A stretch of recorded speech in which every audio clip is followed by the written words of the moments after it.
नमस्कार दोस्तों, आज हम आपके लिए लेके आए हैं हिंदी की 5वीं पाठ्य योजना। हमारा जो प्रकरण है वो है मिठाई वाला। देखते हैं ये पाठ्य योजना कैसे बनी है।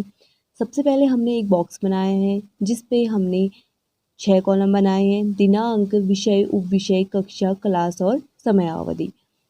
दिनांक पे लिखा है जिस डेट की हम पाठ्य योजना बना रहे हैं उस दिन की हम यहाँ पे डेट डाल देंगे। विषय है हिंदी और उपविषय है गद्य, कक्षा है 7th, कालांश है 3rd और समय है 35 मिनट। और जो हमने प्रकरण ले रखा है वो है मिठाई वाला।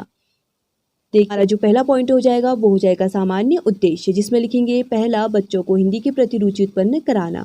दूसरा, बच्चों को शब्द उच्चारण का शुद्ध ज्ञान कराना। तीसरा, बच्चों को कल्पना शक्ति का विकास कराना। 4th, बच्चों को तर्क वितर्क शक्ति का विकास कराना।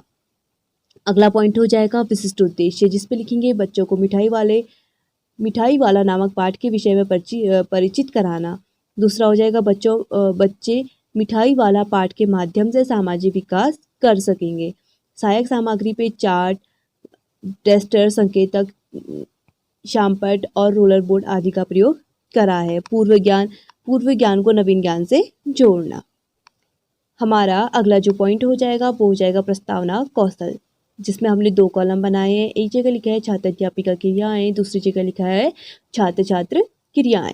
पहला प्रश्न, बचपन में किन किन चीज़ों से खेलते हैं? इसका उत्तर हो जाएगा बचपन में खिलौनों से खेलते हैं। दूसरा प्रश्न, हमें सारे खिलौने कहाँ से मिलते हैं? इसका उत्तर होगा हमें सारे खिलौने बाजार से मिलते हैं।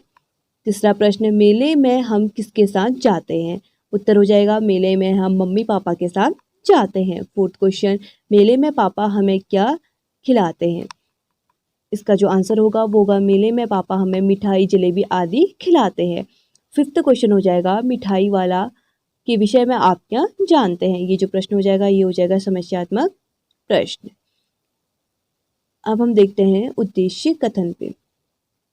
इस पे लिखते हैं बच्चों, आज हम मिठाई वाला नामक पाठ के बारे में विस्तार पूर्वक अध्ययन करेंगे। ये हमारा क्या हो जाएगा उद्देश्य कथन। पहला जो पॉइंट होगा वो होगा प्रस्तुतिकरण एवं विकास। इसमें हमने 6 कॉलम बनाए हैं। पहला शिक्षण बिंदु, दूसरा शिक्षण उद्देश्य, तीसरा छात्र अध्यापिका क्रियाएं, 4th छात्र छात्र क्रियाएं, 5th विधि प्रविधि और 6 है मूल्यांकन। शिक्षण बिंदु में फर्स्ट शिक्षण बिंदु लिखेंगे हम आदर्श वाचन। शिक्षण उद्देश्य में लिखेंगे विद्यार्थियों, आज हम मिठाई वाले के विषय में जान सकेंगे। छात्र अध्यापिका क्रिया पे लिखेंगे छात्र अध्यापिका आदर्श वाचन करेगी। छात्र छात्र क्रिया पे लिखेंगे विद्यार्थी ध्यानपूर्वक सुनेंगे। विधि प्रविधि पे लिखेंगे पाठ्य पुस्तक विधि। अगला जो पॉइंट हो जाएगा वो हो जाएगा स्वस्वर वाचन, जिस पे लिखेंगे विद्यार्थियों में उच्चारण क्षमता का विकास कर सकेंगे। ये शिक्षण उद्देश्य पे लिखेंगे। छात्र अध्यापिका क्रिया पे लिखेंगे छात्र अध्यापिका के साथ साथ विद्यार्थी भी बोलेंगे। छात्र छात्र क्रिया पे लिखेंगे छात्र अध्यापिका के निर्देशानुसार विद्यार्थी भी वाचन करेंगे। विधि प्रविधि जो हो जाएगी वो हो जाएगी स्वस्वर वाचन विधि। तीसरा जो पॉइंट हो जाएगा वो हो जाएगा मौन वाचन। शिक्षण उद्देश्य पे लिखेंगे विद्यार्थियों को मौन वाचन क्षमता का विकास कराना। छात्र अध्यापिका क्रिया पे लिखेंगे छात्र अध्यापिका विद्यार्थियों को मौन वाचन करने को बोलेगी। छात्र छात्र क्रिया पे लिखेंगे विद्यार्थी मौन वाचन करेंगे। विधि प्रविधि जो हो जाएगी वो हो जाएगी मौन वाचन विधि। 4th जो पॉइंट होगा वो होगा कठिन शब्द का निवारण। शिक्षण उद्देश्य पे लिखेंगे विद्यार्थियों के कठिन शब्द का निवारण करना। छात्र अध्यापिका क्रिया पे लिखेंगे छात्र अध्यापिका विद्यार्थियों के कठिन शब्दों का निवारण करेगी। छात्र छात्र क्रिया पे लिखेंगे विद्यार्थी अपनी उत्तर पुस्तिका पे लिखेंगे। विधि प्रविधि में लिखेंगे एक शामपट के लघु प्रतिरूप को यहाँ पर हमने लगा रखा है, जिसपे हमने कठिन शब्दों को लिखा है, जिसमें हमने मादक, छज्जो, अस्थिर और हलचल शब्द लिखे हुए हैं। हमारा जो अगला शिक्षण बिंदु हो जाएगा वो हो जाएगा व्याख्यान। शिक्षण उद्देश्य पे लिखेंगे विद्यार्थियों को व्याख्यान विधि का ज्ञान कराना। यहाँ पर हमने बुक के एक पैरा को यहाँ पर लगा रखा है, जिसमें आप देख सकते हैं हमने यहाँ पे क्या लगा रखा है, एक बुक के कुछ पैरे को यहाँ पे लिख रखा है हमने। छात्र अध्यापिका क्रिया पे लिखेंगे छात्र अध्यापिका क्रिया पे लिखेंगे छात्र अध्यापिका स्पष्टीकरण, जिसमें लिखेंगे पाठ मिठाई वाले के माध्यम से लेखक ने एक ऐसे व्यक्ति की स्थिति पर प्रकाश डाला है जो अपने बच्चे तथा पत्नी को खो चुका है। खिलौने वाला बहुत ही मीठे स्वरों के साथ गलियों में घूमता है और कहता है बच्चों को बहलाने वाला, खिलौने वाला। और इस अधूरे वाक्य को ऐसे सुनकर अनोखी तरीके से कहता है जैसे नशीले स्वर से गाकर कहता जाता है। सुनने वाले भी एक बार के लिए वहीं रुक जाते हैं और उसके स्नेह से परिपूर्ण गले से निकले यह गाना सुनकर पास के मकानों में हलचल हो जाती है। छोटे छोटे बच्चों को युवतियां अपने गोद में उठाकर छज्जों से नीचे झांकने लगती हैं और गलियों तथा उसके बीच में स्थित छोटे उद्यानों में खेलते और इठलाते हुए बच्चों का झुंड उसे घेर लेता है और तब वह खिलौने वाला वहीं बैठकर खिलौनों की पेटी खोल देता है। शिक्षण बिंदु में लिखेंगे शब्दार्थ।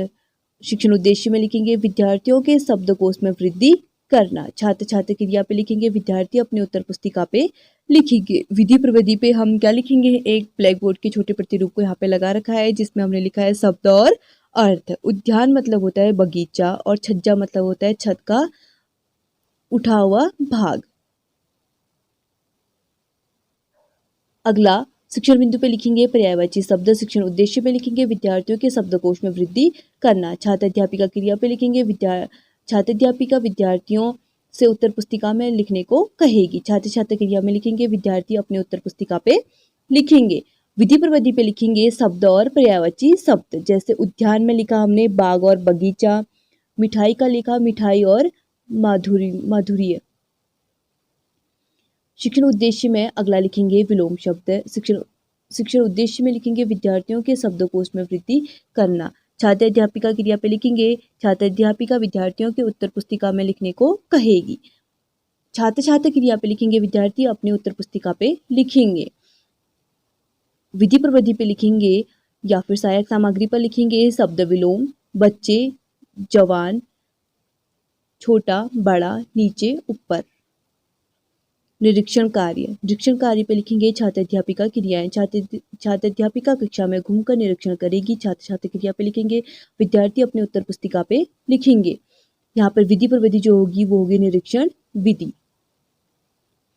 शिक्षण बिंदु पे लिखेंगे पुनरावृत्ति प्रश्न। शिक्षण उद्देश्य पे लिखेंगे विद्यार्थियों के अर्जित ज्ञान का मूल्यांकन करना। छात्र अध्यापिका क्रिया पे लिखेंगे पहला प्रश्न, मिठाई वाला पाठ के लेखक कौन है? इसका जो उत्तर होगा वो होगा मिठाई वाला पाठ के लेखक भवानी प्रसाद वाजपेयी हैं। अगला प्रश्न हो जाएगा गलियों में कौन घूमता है? इसका जो उत्तर हो जाएगा वो हो जाएगा गलियों में खिलौने वाला घूमता है। तीसरा प्रश्न, छज्जों के नीचे कौन झांकते हैं? छज्जों के नीचे युवतियां झांकती हैं। विधि प्रविधि जो होगी वो हो जाएगी प्रश्नोत्तर विधि।